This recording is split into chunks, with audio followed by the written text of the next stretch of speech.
Okay, so this is a follow-up to a video I did back in December 2021. Seymour sent me one of these CY65s. I'll put a link somewhere up here to the video that you can have a look at if you haven't already seen it. So they've sent me this because it's been updated. The actual camera's been updated, the app's been updated, and they just wanted me to give an overview of any improvements. Why they've just updated the camera and not brought out a new one like most companies do, I don't know, but anyway, let's get it open. This one is also Wi-Fi and Bluetooth. Obviously you've got your manual, you get your normal accessories, which is your mounting hardware, your cable, and if I can get it out,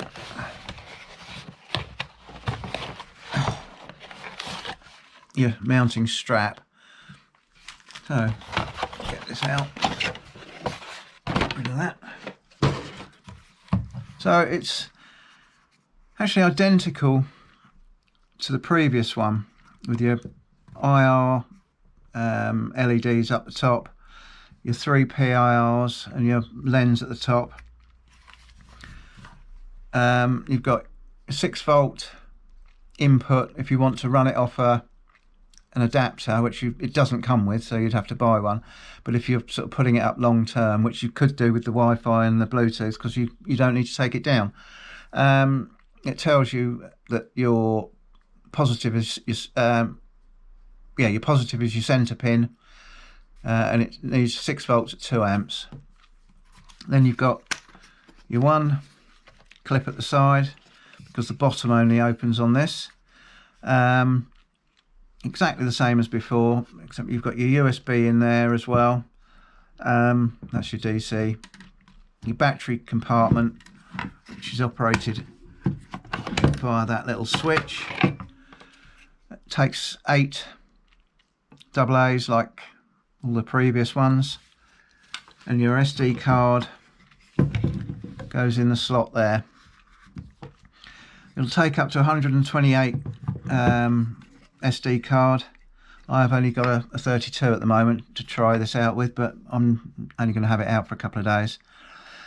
So other than that, I'm not exactly sure. We're going to have to go through the manual. I'll talk you through it as we go through it as to what the changes are. So let's get some batteries in it and we'll go through the settings.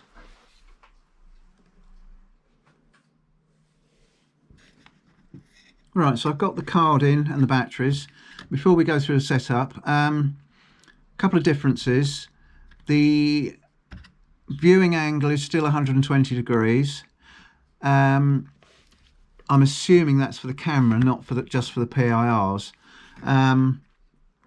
The resolution for photos has gone up from 30 meg to 40.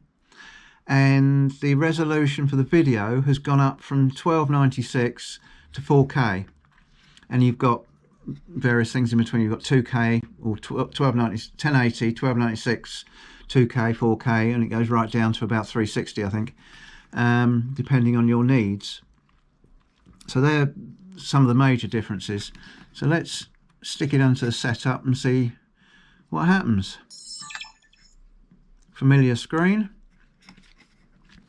So English, yeah, date 23. Oh, they've got that already on. Oh no, okay. Now is that month or year? 12. Yeah, that's month. So we go to, is that right? 6, yeah, and it's the 29th, I think, isn't it? Something like that. And then time, I have no idea what the time is. Oh yeah, it's 18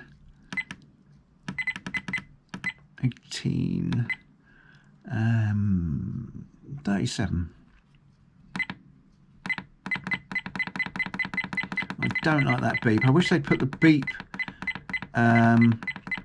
option of getting rid of it earlier on. Then you've got the format, year, month, day. Let's go through this. Day, month, year, which is what we want here. So we'll leave it at that. Format the card, yes, because it's a new card. Or actually it's not a new card, it's an old card, but it might have all sorts of stuff on it. Alright, so that's formatted it.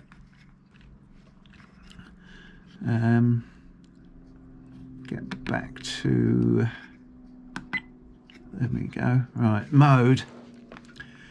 I want photo and video.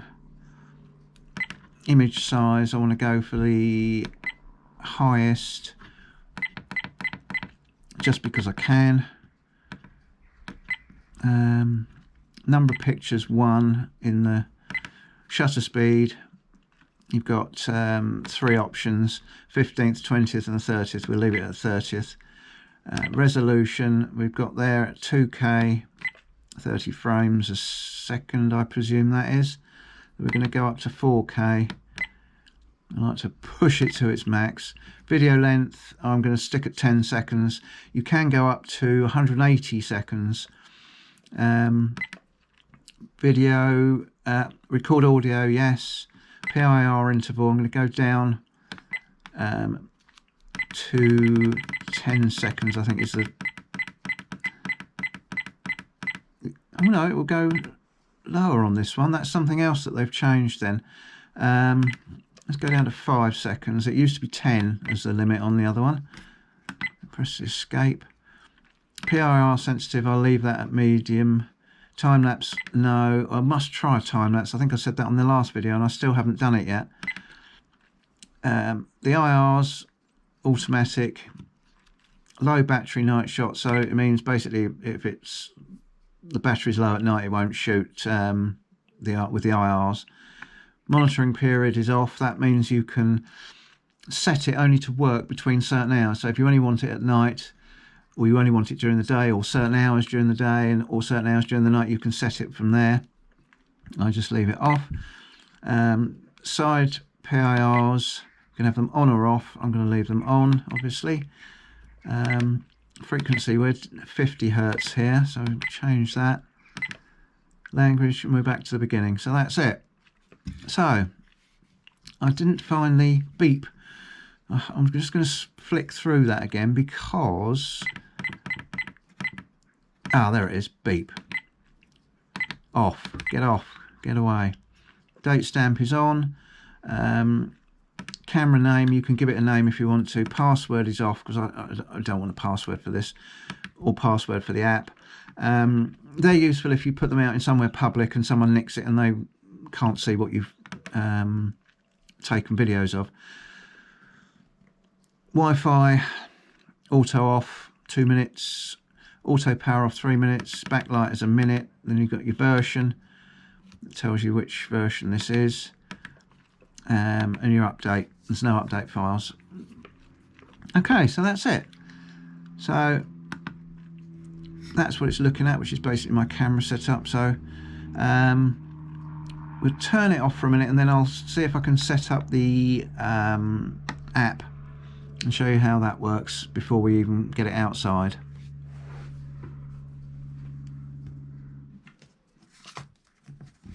Right, so in the manual you'll find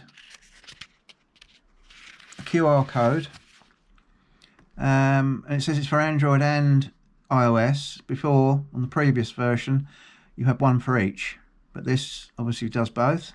So you scan that, download it from your preferred store, and you end up with Wildlife Cam, which is here. Now you have your camera switched on. On here, plus camera, you can see it's already come up there. Click on plus. Wait for it to do its thing. You see it's reacting there, waiting for the app connection. Join.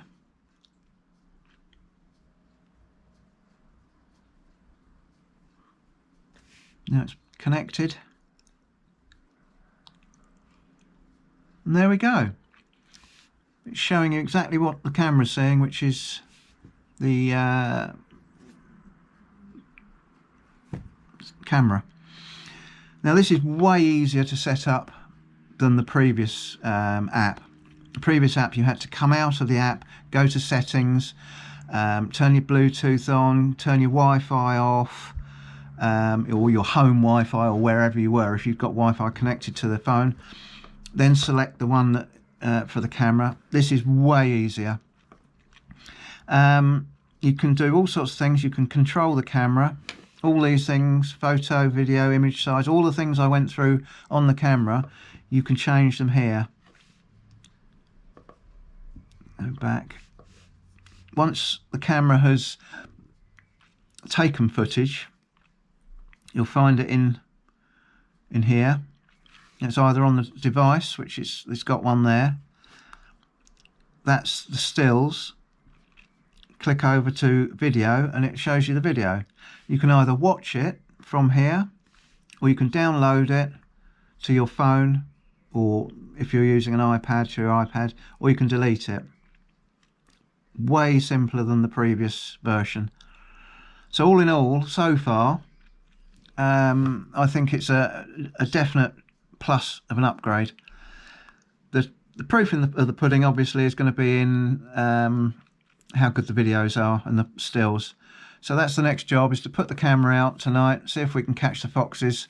Hopefully we might even catch the deer as well. So I mustn't forget to take these little covers off. Well, actually that one I can leave on the screen. That doesn't do any harm. Gives it a little bit of protection. You can still use it, but these, you don't take these off, you won't be getting anything very useful. Try and get that one off of there. Let's turn the camera off actually. Oh, come on. There we go. Right. So, next job is go and put it out and see what we can come up with. Okay, so the results are in. I must say I've learned an awful lot on this video. I don't know why this particular camera has taught me so much, but it really has. And I'll try and talk you through some of the things as we go through them. Now you can see this is where I normally set my cameras up when I'm testing them. It's right outside the front of my house on a tree, about 2 foot off the ground, maybe 2'6", pointing towards the house. Now I don't know if you can notice, top right hand corner is one of my CCTV cameras. Now that is going to cause issues, which we'll come to a little bit later on. As you can see, this is set at default settings. It's posty, me taking the dogs out. And the video is pretty good. You can even see right through to the back garden with my wife sitting with Ralph.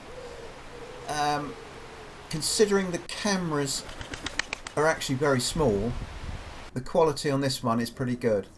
Now this is where we start to get issues. You can see there's a cat there, but the infrareds haven't fired. But then it does when it's completely dark, when there's no ambient light. And then I ran into it again where there was obviously something there, and the camera was firing, but the infrareds weren't. I scratched my head and scratched my head, and had loads of these. I've just put a couple in to show you, but there was so many black screens where something was triggering it, but the infrareds weren't going off. Then I sussed it. You see I've moved the camera slightly down and to the left, cutting out the infrareds from my CCTV, and I think that's what was confusing it. The infrared from the CCTV was telling it that there was enough light, which there obviously wasn't. So that solved it. So you've got to be careful where you position your camera.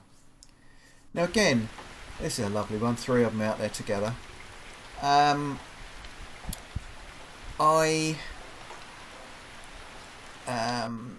now am pointing it slightly further down, so the infrared seems to be concentrated in the centre of the picture. centre of the video, and the outskirts aren't particularly bright. You'll see later on, as a cat, you can see how small the foxes are when a cat walks through. And again, daytime, the quality is pretty good. I'm quite impressed with it. I did start off doing some very, I think the lowest I started off was with 2K, and then I moved up to 4K. You'll see when the writing on the right hand side at the bottom of the screen gets smaller, that's when it goes up to the 4K. And then there's another learning curve coming up, and so because this there's Ralph having a go, because the infrared was set more in the centre, the outskirts were a little bit duller. I moved the camera down, so then I could point it further up, and the infrareds moved out, so I got much better image. So again, another learning curve, but I can't understand why I haven't learned. I've done loads of these cameras, and I can't understand why I hadn't sussed it before. But there you go. This is, I suppose that's what all these videos are about.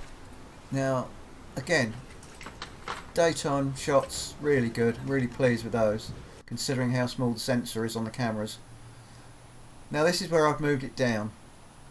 You can see you're seeing more of the house, slightly less of the grass, but it's pointing more in a straight line towards the house. It's not down. I've moved the camera down about a foot, so we're only about 18 inches off the ground now.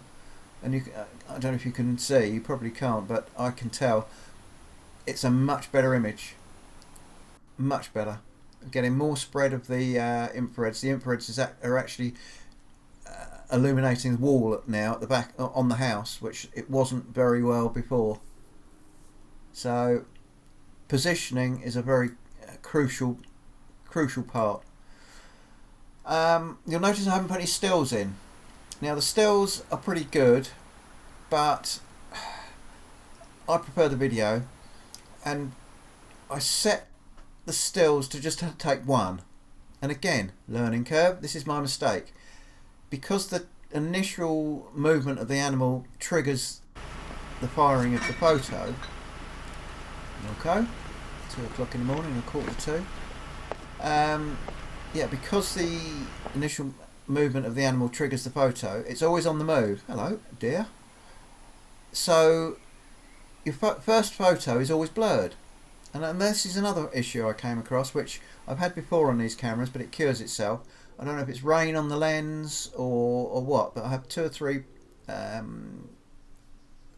videos, clips like this, and then it clears itself. So as I was saying, yeah, when the initial firing of the camera, the animal is on the move, and because it's quite a slow shutter speed, they're always blurred. So what I think you need to do is set it to, if you want stills, set it to take 2, 3, 4, 5 stills at once. So once the animal has initially moved, you see it stops. They stop, they do whatever, eat, whatever.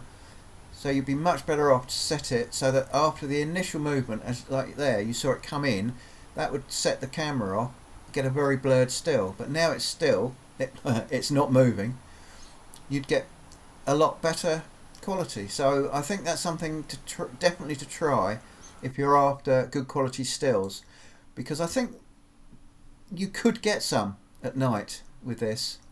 And so I haven't put any in because the video is long enough as it is, but I like the video.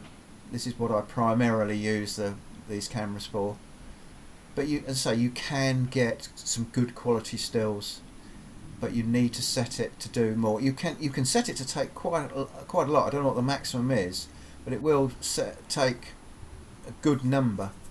So like this, you can see the animal is now much stiller in the garden once it's initialized the camera. So if you set it to take, I don't know, half a dozen or whatever, you're bound to get quite a few really good stills. I'm quite impressed with the quality of the evening or the night shots. again, considering how small the sensor is on the camera. It's starting to rain again. So overall, I'm pretty impressed with this one. They as I say, they've updated it. This is the update, and the app is so much easier to use. I didn't use the app before, but now I do. Every morning I've come down, sat in the sitting room before I have my breakfast, just flick the app on, and I can tell what's been happening that evening. Whereas before it was such a palaver. And if you want to, you can download them to your phone or whatever. Now this fox has spotted the rats. We've got rats living in that bush, and this one's obviously been intrigued by them or enticed by them. Shame it doesn't actually kill any that I've seen, but it's definitely interested, and I'm hoping it'll come back, this one, because we've got a bit of a problem with rats at the moment. Definitely interested. So anyway, I hope this has been a help, giving you an insight into the new version. I shall put a link to the Amazon site that you can buy this from. I don't know if it's just UK or just US, I'll have to check. But anyway, hope it's been useful, and hopefully we'll catch you on the next one. Thanks for watching.